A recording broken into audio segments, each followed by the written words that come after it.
구 교수님 말씀 잘 들었고요. 저희가 아마 저는 관광하고 아무 관계가 없고 관광을 자주 갔던 사람에 불과하지만 제가 지난번에 아마 제주도에서 이커머스 전자상거래 학회에서 발표하고 난 다음에 초대를 받은 것 같습니다. 근데 저는 엔지니어 출신이에요. AI를 전공했고, 근데 작년부터 제가 이제 여러 군데 칼럼을 쓰는데 인터넷진흥원에 썼던 칼럼 때문에 굉장히 많은 곳에 이제 초대를 받고 발표를 하게 됐습니다. 오늘은 주로 기술 과제 30분밖에 주어지지 않았기 때문에 특히 작년 초에 제가 오래전부터 이제 HMD를 써보고 버추얼 리얼리티에 대한 경험을 가졌던 사람인데 작년에 메타퀘스트 이제 오큘러스 퀘스트라고 안 하고 이제 메타퀘스트로 이름 바꿨죠. 걔네가 메타퀘스트를 후배들과 같이 여러 명이 같이 써보면서 이 시대가 좀 바뀌고 있구나라는 거를 직접 경험을 하고 그러면서 메타버스에 대한 얘기를 여러 군데서 하기 있습니다. 그래서 오늘은 주로 기술에 대해서 말씀드리도록 하겠습니다. 저는 요새 계속 다니면서 하는 얘기는 메타버스는 아직 구현된 게 아니다라는 거죠. 이거 뭐 많은 엔지니어나 사이언티스트들이 얘기하는 거지만 메타버스 쪽에서 제일 지금 영향력 있는 두 사람을 얘기하자 그런다면은 에픽 게임즈의 그러니까 언리얼 엔진을 만들고 또 포트나잇을 운영하고 있는 에픽 게임즈의 팀 스위니라고 하는 친구고요. 그리고 또 한 친구가 이제 마크 저커버그죠. 회사 이름까지 메타로 바꿀게 했던 이 두 사람인데 이 두 사람 역시 어떤 얘기를 하냐면 아무도 아직 메타버스가 어떻게 될지 모르는 거고 앞으로도 10여 년 이상이 더 걸릴 거다. 그리고 구 교수님 아까 이제 퀘스트 써봤는데 아주 익사이팅하지 않더라 그랬는데 저는 반대로 이것을 사람들과 같이 연결해서 소셜한 익스피리언스를 같이 나눠보면 굉장히 느낌이 다를 수 있습니다라고 말씀드릴 수 있어요. 그래서 이 친구는 항상 뭐라고 그러냐면 이 메타버스는 어떻게 될지 모르지만 어쨌든 사회적으로 연결된 경험을 우리가 하게 만들 것이다라는 거예요. 그것이 리얼타임이고 3D 어떤 상황에서 그런 공간에서 디지털 공간에서 만들어질 것이라는 거고 저커버그는 이제 가상의 환경인데 우리가 인바디드 인터넷이라고 체화된 인체 그러니까 우리 몸이 직접 느낄 수 있는 인터넷을 되고 지금 우리가 사용하는 인터넷은 웹이라는 인터페이스를 통해 가지고 2D에서 보고 있는데 3D로 우리가 느끼면서 내가 그 안에 존재하는 아까 센스 오브 프레젠스 얘기하셨기 때문에 그런 거를 갈 거라는 거죠. 근데 이게 어느 정도의 우리가 투자 규모가 필요하냐면 작년에 메타가 페이스북이 이쪽 분야에 투자한 돈만 100억 달러예요. 100억 달러고 그리고 이 영역에서 연구하는 직원들이 10,000명이 있습니다. 그리고 앞으로 5년 동안에 10,000명을 더 뽑겠다 그래요. 그리고 에픽게임스도 10억 달러를 더 투자받았어요. 우리가 이런 거 만들고 싶은데 돈이 더 필요해. 그래서 이 메타버스를 국내에서도 굉장히 많은 기업들이 지금 도전하고 있고 하지만 예를 들면 네이버 같은 회사라고 한다면 한 10조 정도를 씁니다라고 얘기를 해야지 우리가 메타버스 얘기를 할 수 있다는 얘기예요. 그냥 글로벌한 플랫폼을 만들겠다는 건 최소 우리 1조 정도 투자합니다 연간 이 정도 나오면은 이제 얘네가 굉장히 시리어스하게 하는구나라고 하는 거지 뭐 100억 200억 투자하는 것 같고는 결코 이루어질 수 없는 그러한 기술이라고 말씀드리고 싶고요. 저는 늘 강연에 가서 얘기하지만 메타버스는 차세대 인터넷이라고 생각합니다. 근데 이게 말만 멋진 얘기가 아니라 차세대 인터넷, 우리 인터넷을 구성하려면은 밑에 깔려있는 통신망이나 네트워크, 그 다음에 라우터들, 프로토콜들, 스탠다드들, 그 위에 올라가는 소프트웨어들, 그 다음에 마지막 디바이스들, 그러니까 7레이어 아키텍처를 얘기하지 않더라도 그런 것들이 다 발전돼야지 될 수 있다는 걸 알 수 있잖아요. 그러니까 저는 우리나라 최초로 인터넷을 썼던 세대인데 카이스트에 있을 때 그게 우리가 알파넷부터 시작해서 발전돼 나가는 데에 걸린 시간이 꽤 걸려요. 60년대부터 시작해서 90년대 후반에 들어오면서부터 우리가 일상에서 사용하기 시작했는데 웹이라는 게 나오면서 앞으로 메타버스도 그 정도의 시간이 필요할 거라는 말씀을 좀 드리고요. 매튜볼 얘기하셨는데 저도 이 매튜볼의 감각을 굉장히 그리고 이 친구가 지금 책을 하나 준비하고 있어요. 그 책이 나오기를 굉장히 기다리고 있는데 앞에서 말씀하신 거니까 이거는 계속적으로 지속성이 있어야 되고 현실과 그 동기화돼야 되고 리얼 캡이 없어요. 모이는 그 하나의 공간에 들어오는 사람들의 한계가 없어야 된다는 얘기 왜 나오냐면 지금 우리가 포트나잇이나 이런 것들 배틀 로얄 들어가면 100명밖에 안 들어가는 거예요. 여기 들어오시는 학생들 보면 게임을 보시면 알겠지만 어떤 서버에 들어가서 어느 서버에 들어가냐에 따라서 내가 만나는 사람이 다르잖아요. 지금 메타버스라고 얘기하는 많은 서비스들이 다 서버 단위로 들어가기 때문에 실제로 트래비스 스캇이 공연이 뭐 포트나잇에서 뭐 1200만 명이 동시에 들어왔다. 하지만 1200만 명이 한 공간에 들어간 게 아니에요. 다 나눠진 공간에 들어간 거거든요. 그래서 이 unlimited 그 participation, concurrent 유저가 굉장히 그 제한이 없게 만들어야 된다. 근데 이거는 굉장히 어려운 기술이에요. 클라우드 쪽이라든가 통신이라든가 여러 가지 쪽의 소프트웨어에서 어려운 기술이고 그 다음에 이코노미 있어야 된다. 그리고 디지털과 피지컬 월드의 경험이 서로 공유돼야 된다. 이거 다 아까 말씀하셨던 거고요. 데이터, 디지털 아이템이나 자산들이 서로 상호 운영돼야 된다. 이거 굉장히 중요하다고 보는데 예를 들어서 내가 제페토에서 산 옷을 그 포트나잇이나 아니면은 그 러블록스 가서 사용할 수 있을 거냐 디지털 아이템을. 사용할 수 있어야 된다고 얘기를 해요. 근데 있게 만드는 일은 굉장히 어려운 일이에요. 실제로. 그리고 서비스 프로바이더들이 그걸 원치 않을 수도 있어요. 왜냐하면 우리 쪽에서 더 판매하기 위해서. 그래서 이런 것들이 이루어져야 되고 그리고 뭐 있습니다. 그러니까 그이 웨티볼은 이것을 이렇게 8가지 정도로 둘, 넷, 여섯, 7가지네요. 7가지 정도로 이 구성 요소를 얘기를 했어요. 그래서 하드웨어, 컴퓨터, 네트워킹, 버추얼 플랫폼, 그다음에 상호 교환할 수 있는 도구와 표준, 그다음에 지불 서비스, 그다음에 컨텐츠 서비스, 에셋 이런 것들이 다 이루어져야지 메타버스가 돼야 된다. 조금씩 다 이루어지고 있어요. 이게 다 안 된다는 게 아니라 조금씩은 다 이루어지고 있고 조금씩 지금 시도하고 있는 단계라고 말씀드릴 수 있습니다. 그래서 우리가 볼 수 있는 게 이제 제일 먼저 3D 게이밍 스페이스에서 러블록스, 제페토, 뭐 포트나잇들이 있죠. 이게 이제 사실은 그 포트나잇이 성공을 하면서 우리가 이런 류의 이게 단순히 게임 스페이스였으면 우리가 이걸 메타버스라고 얘기 안 했을 거예요. 근데 여기서 우리가 만나서 어떤 새로운 경험을 하게 만들면서 메타버스라는 얘기를 하는 거죠. 이거는 우리는 보통 이제 저같이 이제 IT 한 사람들은 오래된 미래라는 얘기를 합니다. 2003년도에 The Second Life가 나왔을 때 세컨 라이프에서 우리가 많이 경험을 했어요. 저도 그때 많이 놀았던 사람이고 거기서. 그런데 세컨 라이프가 크게 성공하지 못하고 한 100만 명 사용하다가 막 지금도 사용되고 있습니다. 아직도 매니아들이 있는데 그때 우리가 굉장히 많은 경험을 했어요. 근데 그게 이제 새로운 기술, 뛰어난 어떤 그래픽, 그 다음에 아주 다양성 있는 그런 방법들 이런 것들이 등장하면서 다시 재등장을 한 거죠. VR이라는 것은 그 제럴 레이니어가 그 90년대에 만든 단어인데 그때부터 저는 이제 버추얼 리얼리티 고글들을 써봤는데 쓰기 어려웠었죠. 어려운데 이제 아주 뛰어난 그래픽 그다음에 다양한 플랫폼들 뭐 게임기라든가 PC, 맥 그다음에 뭐 스마트폰 이런 거 되고 그다음에 클라우드에서 계산해서 바로 스트리밍 해가지고 렌더링한 결과들 보여준 거. 그래서 지금 뭐 스마트폰을 가져도 얼마든지 사용할 수 있다라는 거. 그다음에 트위치나 유튜브 같은 미디어들이 생겨서 이런 결과들을 다시 공유하고 다른 사람들이 볼 수 있게 만드는 거. 이런 것들이 이루어졌고 중요한 거는 제너레이션이 바뀌었죠. 여기에 거의 대부분이 34세 이하의 세대들이거든요. 주 사용자들이. 그러니까 저도 들어가지만 미안해서 말을 못 걸겠어요. 애들한테. 저 60대 할아버지가 애들한테 말 걸면은 다들 이 사람 뭐야 그럴까 봐 돌아다니면서 이제 구경만 하고 있는 상태인데 하지만 이제 제 후배들하고는 이제 고글을 쓰고는 만나죠. 빅스크린에서 만나고 스페이셜에서 만나고 그래서 바로 옆에서 그들이 같이 있고 같이 얘기한다는 경험을 갖고는 있습니다. 네. 이런 상황들이 됐는데 이거를 우리가 소셜 활동을 할 수 있는 공간으로 바꿨어요.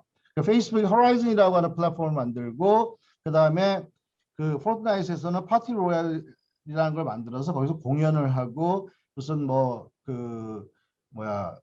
영화의 트레일러를 개봉을 하고 이런 게 있고 우리 SK텔레콤에서 이플랜드 같은 거는 아예 그쪽을 중심으로 이제 나가는 거죠. 이렇게 나오고 있죠.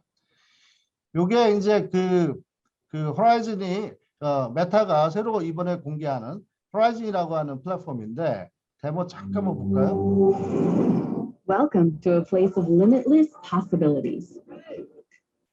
place where you can invent things, transform things, create entire worlds, forge new experiences, and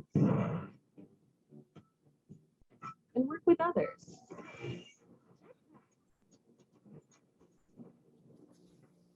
Here, you can find your community, fellow creators, 여기서도 얘기하는 게 커뮤니티를 찾을 수 있다라는 얘기를 강조하는데 중요한 건 뭐냐면 하나의 월드에서 다른 월드로 넘어가는 거예요.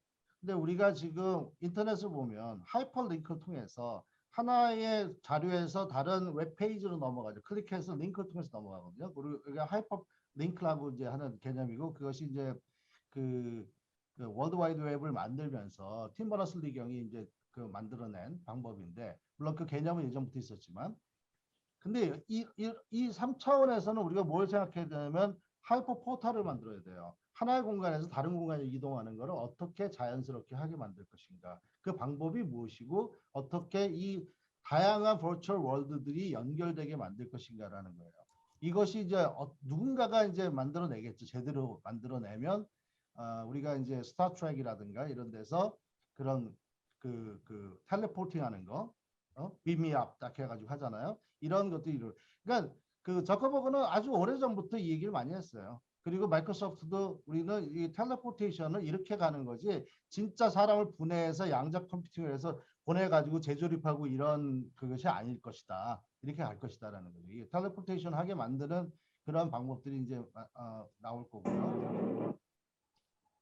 그 다음에 이제 다양한 그 믹스드 리얼리티라든가 홀로렌즈라든가 퀘스트라든가 또는 AR 글라스 이런 것들을 써가지고 세상을 확장하는 형태들의 이제 또 하나의 방향들이 있죠. 근데 어쩌면은 저는 아직까지 이머시브한 걸 좋아하는데 이게 AR로 해서 실세계와 이 가상의 세계가 중첩되는 것이 훨씬 더 자연스럽게 이루어진다면은 사람들은 그쪽으로 더 잘 갈 수도 있을 것 같다는 생각이 들어요. 지금 그래서 애플과 구글은 다 그쪽을 준비하고 있습니다. 마이크로소프트 역시 홀로렌즈를 통해서 그쪽을 준비하고 있고 오직 메타만이 이제 자기네 퀘스트를 통해 가지고 하는데 메타도 지금 MR 그 디바이스를 준비 중이에요. 뒤에 가서 잠깐 소개해 드릴게요.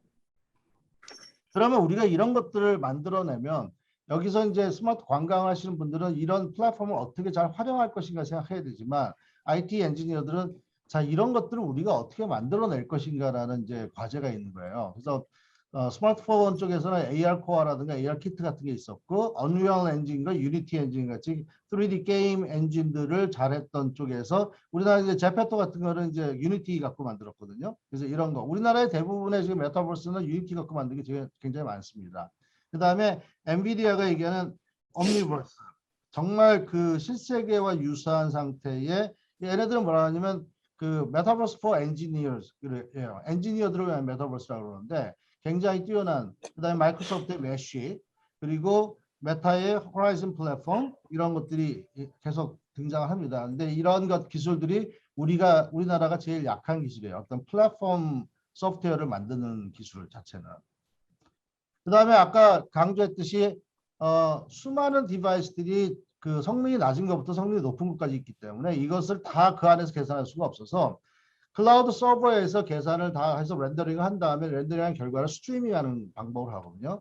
지금 이제 게임도 스트리밍 스타일로 게임을 전환하기 위해서 구글도 노력하고 있고 아마존도 노력하고 있고 마이크로소프트도 노력해요. 그러니까 얼마 전에 마이크로소프트가 액티비전 했잖아요, 블리자드. 그래서 사실은 와우라는 게 가장 그 메타버스에 가까운 게임 중에 하나인데 그걸 산 이유가 뭐냐면 스트리밍하기야. 자기네 애저 클라우드에서 게임 스트리밍해서 게임 패스라는 걸 팔아야 되는데 그걸 하기 위해서 그 유저들을 데려가려고 하는 거거든요. 그러고서 말은 멋있게 이제 우리 메타버스 위해서 그런다라고 했지만 사실은 이제 게이밍 때문인데 구글이나 아마존이나 여기에 기반 기술을 갖고 있고요. 메타도 AWS를 자기네 파트너로 잡았고 엔비디아 아까 옴니버스도 그 클라우드 XR이라는 데 서비스 통한 그런 걸 기반 서비스를 하는데 이것도 마찬가지 AWS에서 하고 있어요.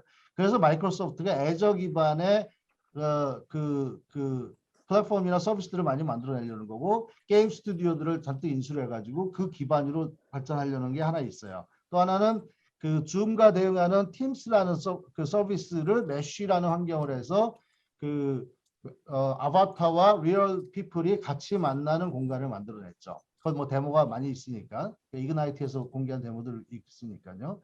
그 다음에 이 클라우드 서비스 기술이 발전해야지 100명을 넘어서고 1000명, 10,000명이 하나의 공간에 들어갈 수 있어요.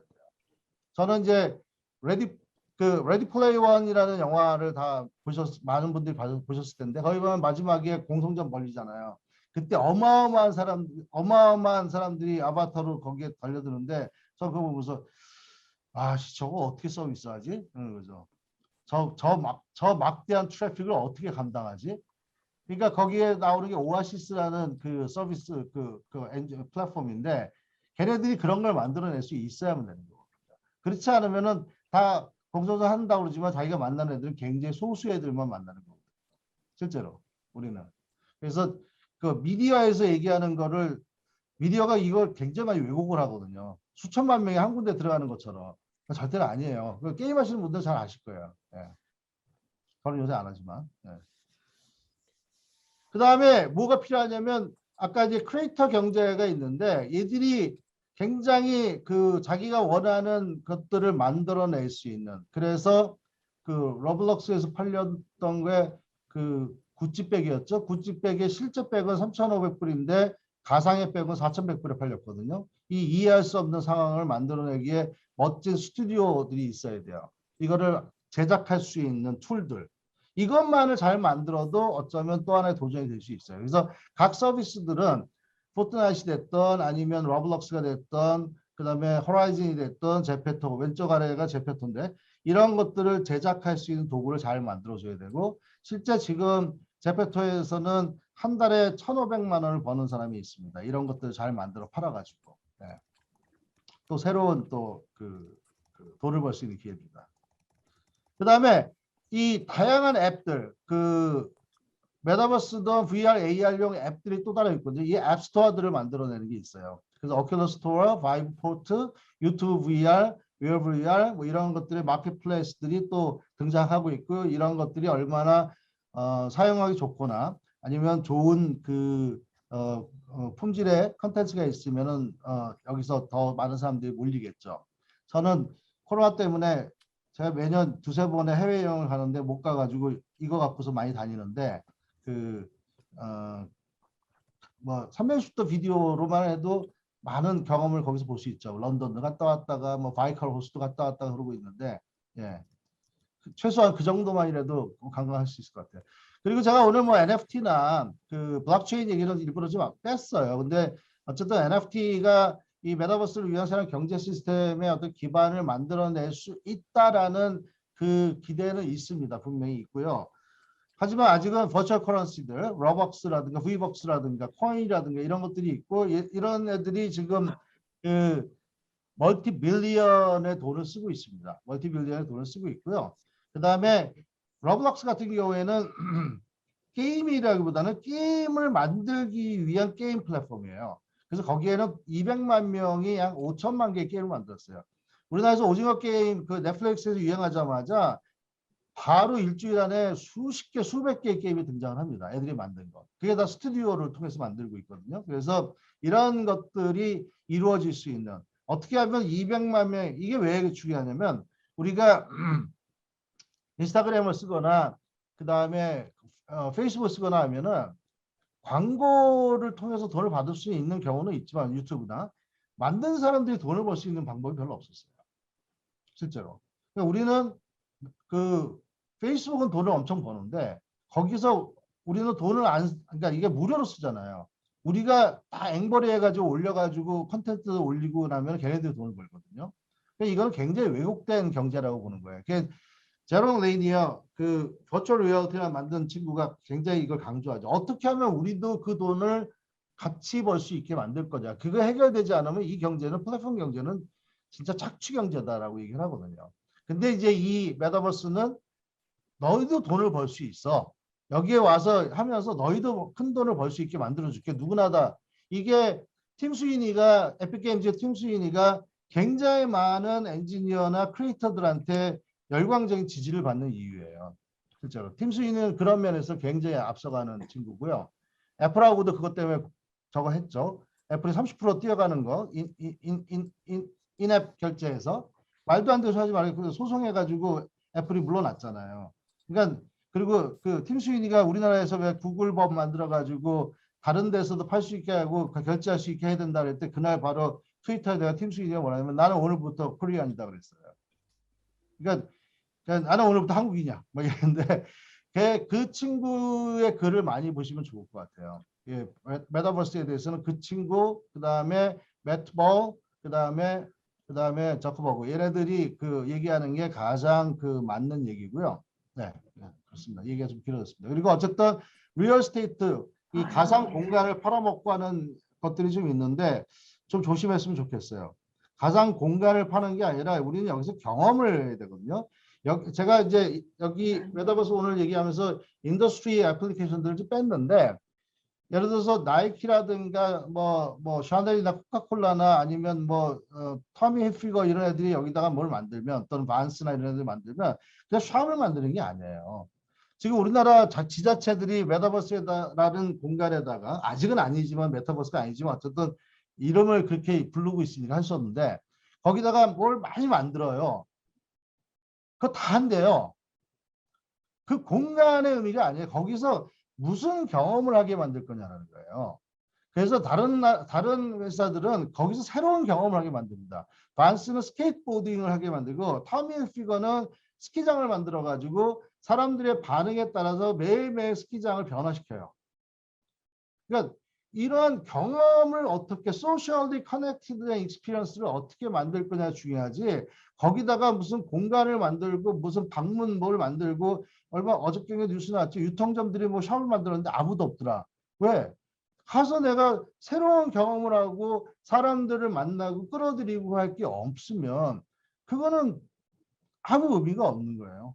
근데 지금 우리나라 지자체들이 몇 천만 원 매덕 들여가지고 다 그 안에다 공간 만들고 자기가 또 메타버스를 만든대요. 그래서 전 미치겠다 지금 그러고 있는데 그게 작년에 한 100억을 썼더라고요. 전국에. 많은 그 지방의 그 IT 기업들한테는 도움을 줬죠. 네. 감사드립니다. 그런 거는. 근데 거기에는 아무도 오지 않을 거예요. 네. 옛날에 우리가 웹 할 때도 그랬죠. If you build, they will come. 이렇게 했는데 그거 다 틀린 얘기다. 짓기만 웹사이트 만들었다고 오는 거 아니다. 오게 만드는 그게 모티베이션을 뭐게 보고 인센티브를 어떻게 디자인할 것이냐는 건데 여기는 익스피리언스 디자인이에요. 지금은 현재는 어떤 경험을 하게 만들 거냐가 가장 중요해요.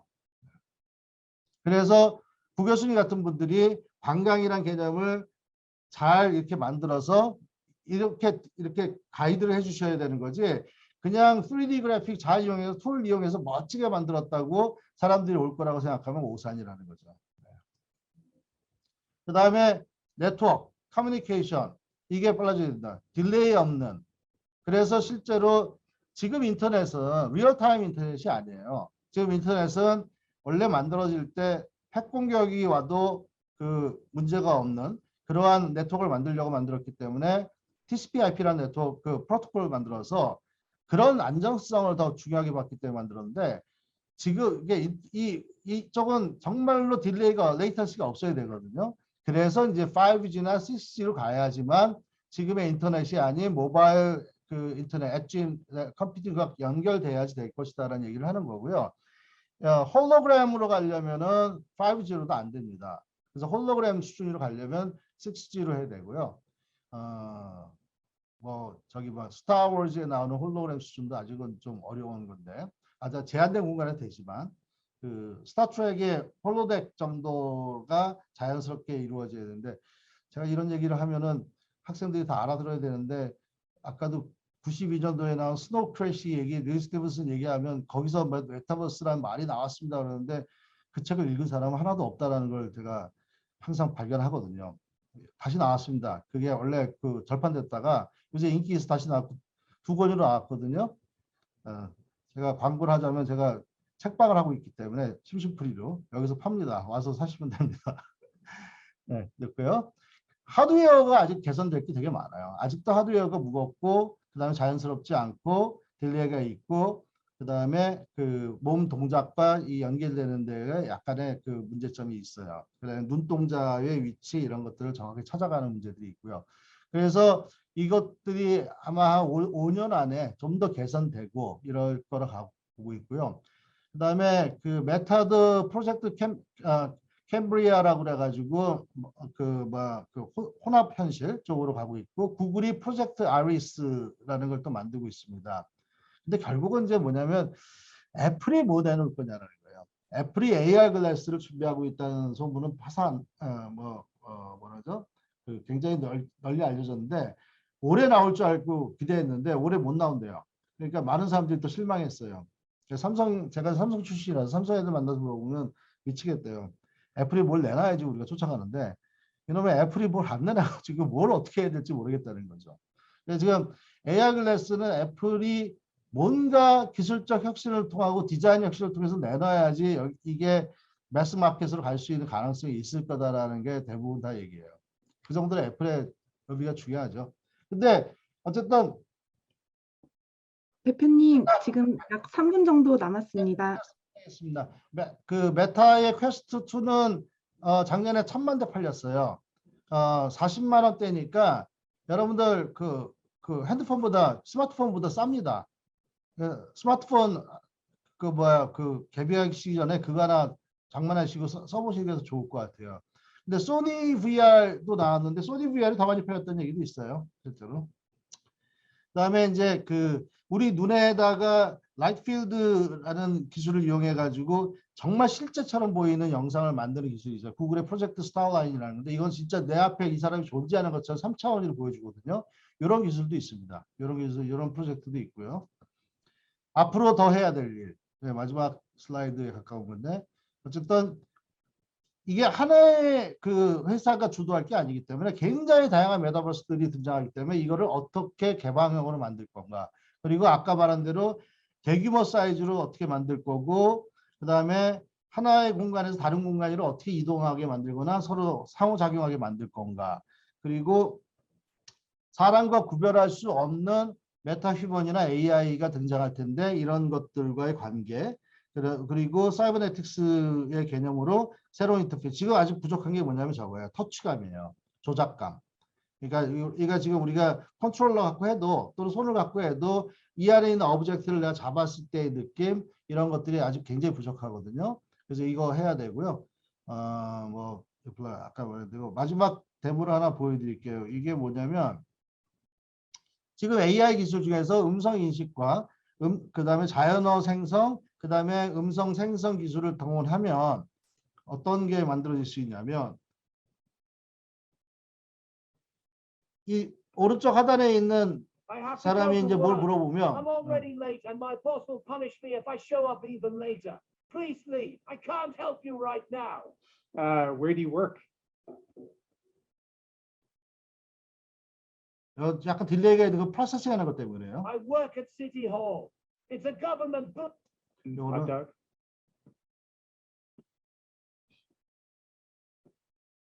Sorry, we can't do that. Look, 이게 뭐냐면요. 우리가 게임에서 보면 NPC라고 그랬죠. 사람이 아닌 플레이어가 아닌 그냥 만든 애들은 그냥 그동안 움직이거나 그냥 옆에서 뭐 이렇게 주고받고 자기 말 하거나 했는데 얘네들이 이제 말을 듣고 말을 만들어내서 우리랑 얘기를 하는 거예요. 앞으로 메타버스 쪽에서는 이제 메타버스 안에서 만나는 존재가 사람이 아닌 존재들이 AI로 만들어진 존재들이 등장할 가능성이 많고요. 이렇게 되면은 이제 이 메타버스 세상에는 그 우리가 매트릭스 영화를 보면 에이전트들 있잖아요. 예, 에이전트들 같은 애들 만나야 되고 거기서 만나면은 다 물어보죠. 넌 소프트웨어야 사람이야라고 많이 물어보잖아요. 그러면 물론 난 소프트웨어지 그렇게 얘기를 해요. 이런 애들이 이제 많이 들죠. 오라클도 소프트웨어고 거기 보면 오라클 지키는 애들 소프트웨어고 다 그러잖아요. 그래서 이런 존재와 우리가 만났을 때 어떻게 돼야 될 건가. 그리고 이 안에서 벌어질 많은 에틱스, 그다음에 프라이버시, 그다음에 규범에 관한 거 또는 범죄에 관한 거 이런 것들을 우리 어떻게 대응할 것인가 하는 주제가 2003년도 그 세컨 라이프에서도 나왔고요. 요새 또 다시 또 거론되고 있는데 그 이슈까지 나올 겁니다. 근데 저는 이제 기술적인 얘기만 오늘 하려고 그러니까 이렇게 갈 거고 앞으로 5년 내지 10년 이상을 기다려야지 우리가 이제 메타버스 답네요라는 것이 등장할 거라고 봅니다. 하지만 지금 나와 있는 많은 서비스들도 메타버스를 지향하는 서비스이기 때문에 이것을 메타버스가 아니다라고 얘기할 수는 없지만 아주 초기 단계의 메타버스의 형태를 갖고 있는 서비스다라고 말씀드릴 수 있을 것 같습니다. 네, 이상 발표를 Would not 마치겠습니다. like